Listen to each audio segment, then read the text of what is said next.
Hello friends, welcome to my YouTube channel C S concept 99।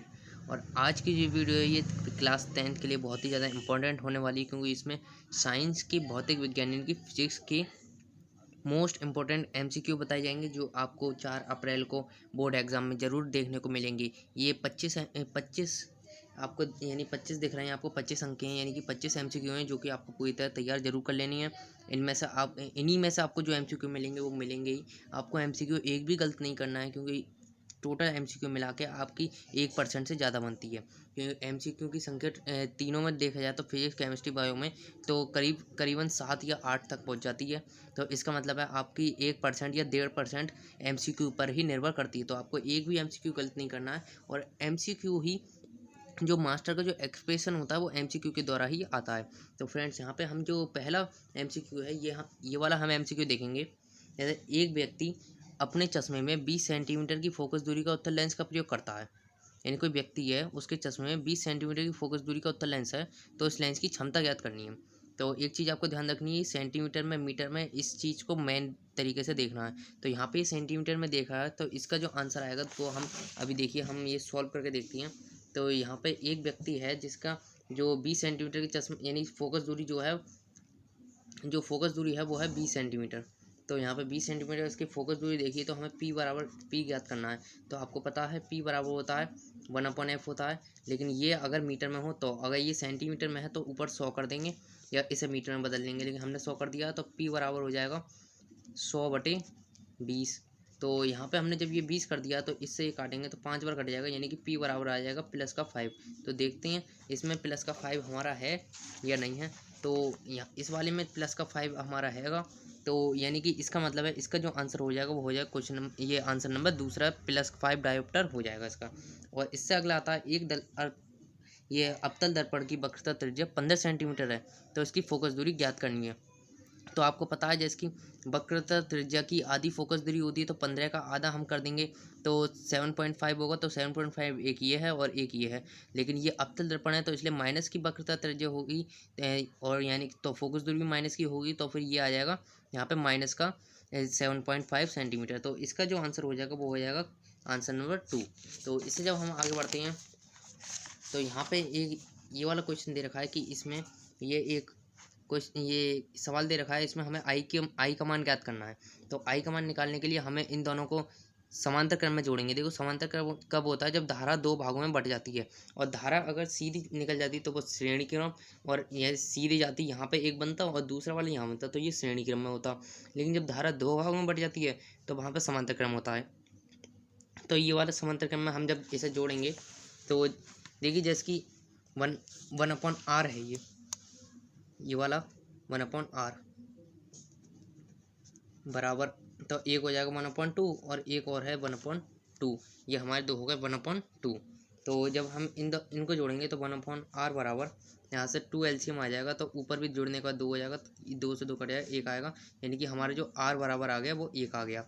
और आपको पता ही है जैसे b बराबर IR होता है, तो उसी प्रकार से हम निकालेंगे I बराबर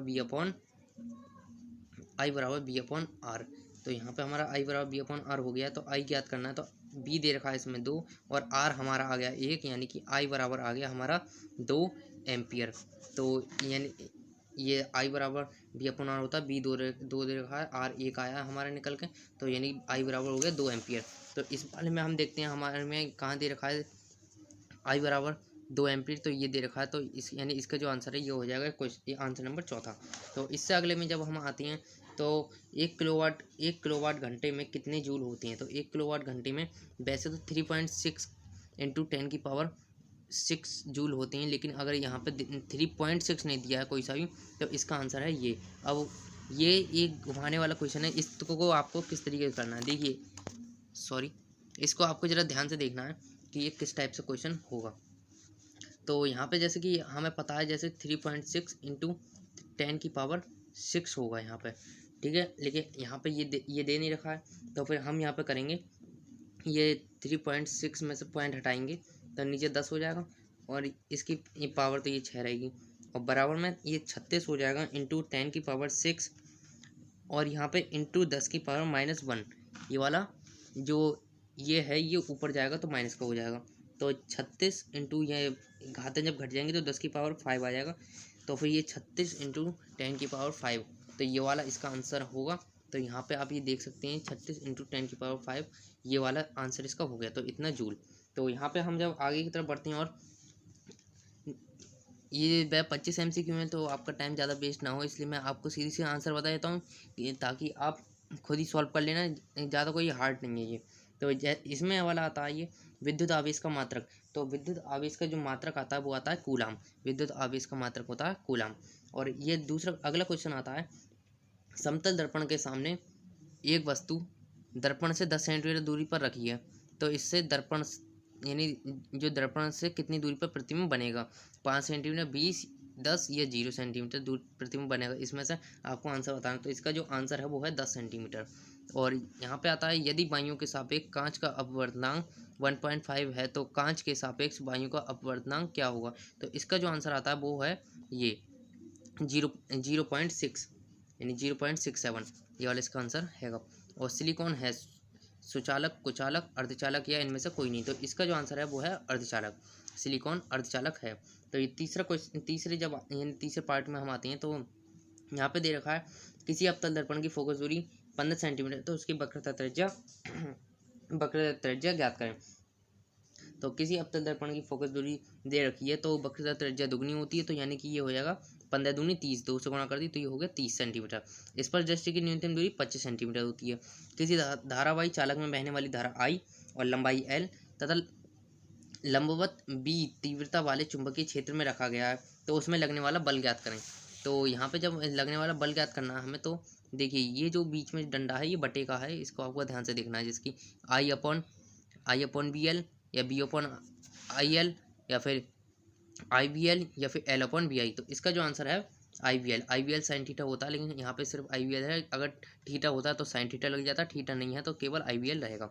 और यहाँ पे आते हैं, धारा का मात्रक होता है, धारा का मात्रक जैसे आप सभी को पता है, धारा का मात्रक एम्पियर होता है। और इससे अगला क्वेश्चन आता है, समतल दर्पण की फोकस दूरी होती है, तो समतल दर्पण की फोकस दूरी अनंत होती है, क्योंकि समतल दर्पण की फोकस दूरी यानी समतल दर्पण बहुत दूरी तक एक तरीके स्पष्ट दिखा सकता है हमें कुछ भी।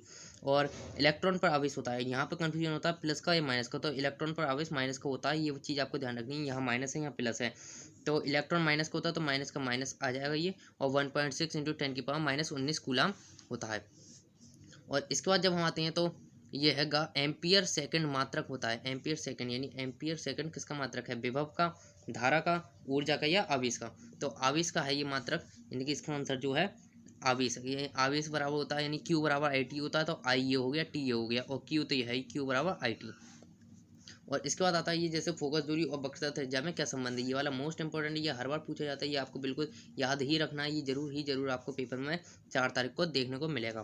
तो ये वाला है फोकस दूरी और वक्रता त्रिज्या में क्या अंतर है, तो इसका जो आंसर है 2F बराबर R, या कहते हैं F बराबर R/2, यानी ये जो 2 है ये इधर भाग में चला जाएगा। तो ये इसका आंसर तीसरा हो गया। और इससे अगला आता है, किसी एक विद्युत हीटर की सामर्थ्य 0.5 किलोवाट है, इसे 20 मिनट तक उपयोग में लाया गया, उत्पन्न ऊष्मा का मान होगा। नहीं, जो है इसकी जो सामर्थ्य है 0.5 किलोवाट है और 20 मिनट तक इसका उपयोग किया जाता है, तो इसमें ऊष्मा का मान क्या होगा। ऊष्मा का मान इसमें 6 इंटू 10⁵ जूल होगा, 10 जूल होगा, 4 जूल होगा, या 2.5 इंटू 10⁻−2 जूल होगा। तो इनमें से आपको आंसर इसका देखना है, तो इसका जो सही आंसर है वो है 6 इंटू 10⁵ जूल। तो ये वाला इसका आंसर सही है। और जब ये आते हैं कि R1 एवं R2 प्रतिरोध के दो तार समांतर क्रम में जोड़े गए हैं, इनका प्रतिरोध ज्ञात कीजिए, तुल्य प्रतिरोध। तो ये वाला मोस्ट इंपोर्टेंट है, ये वाला भी आपको तैयार रखना है।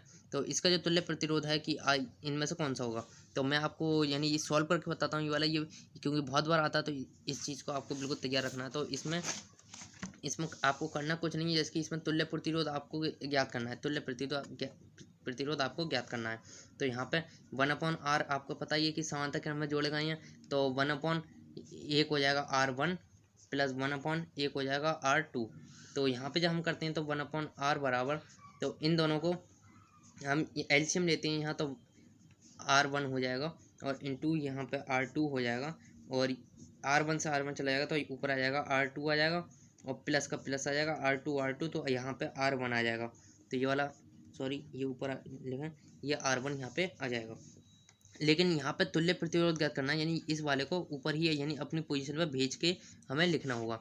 तो यहाँ पे जब हम लिखते हैं तो R बराबर हो जाता है, तो इधर की भी संख्या पलट जाएगी, इधर की पलटी हमने तो यहाँ पे R1 इंटू R2 हो जाएगा अपॉन R2 प्लस R1। तो यहाँ पे ये वाला आ गया इसका आंसर। तो ये देखते हैं हम इसमें कौन सा देखा है, यानी R1 into R2 upon R2 plus R1। तो यही है R1 इंटू R2 और R2 प्लस R1 या R1 प्लस R2। तो इसका जो आंसर हो जाएगा ये तीसरा वाला आंसर हो जाएगा। इससे जब हम नीचे आते हैं तो इसमें दे रखा है दूरदर्शी दोष से पीड़ित व्यक्ति अपने चश्मे में किस प्रकार का लेंस का उपयोग करता है। तो जैसे ये मानिए जब अब एक ये ट्रिक होती है, जैसे कि अगर कोई दूर है यानी कि दूरदृष्टि यानी दूरदृष्टि दोष से पीड़ित है, तो यानी वो दूर का स्पष्ट नहीं देख, दूरदर्शी दोष से पीड़ित है यानी दूर है, तो दूर में कितने अक्षर पढ़ पाएगा, 3 अक्षर पढ़ पाएगा, तो 3 में आता है उत्तल लेंस। उत्तल लेंस का प्रयोग करेगा। और अगर पास होता है, पास में ज़्यादा अक्षर पढ़ लेगा, तो यहाँ पर अवतल लेंस का प्रयोग करेगा। लेकिन दर्पण क्यों नहीं, क्योंकि दर्पण तो आंखों के लिए थोड़ी उपयोग होता है। तो लेंस होते हैं उपयोग, तो अवतल लेंस या उत्तल लेंस, पास के लिए अवतल लेंस, दूर के लिए उत्तल लेंस का प्रयोग करेगा।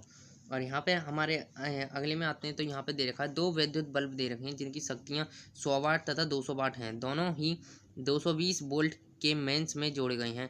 इन तंतुओं का प्रतिरोध का अनुपात ज्ञात करना है, यानी कि इनका जो अनुपात है प्रतिरोध तुल्य प्रतिरोध ज्ञात करें और उसका अनुपात निकालें तो क्या आएगा।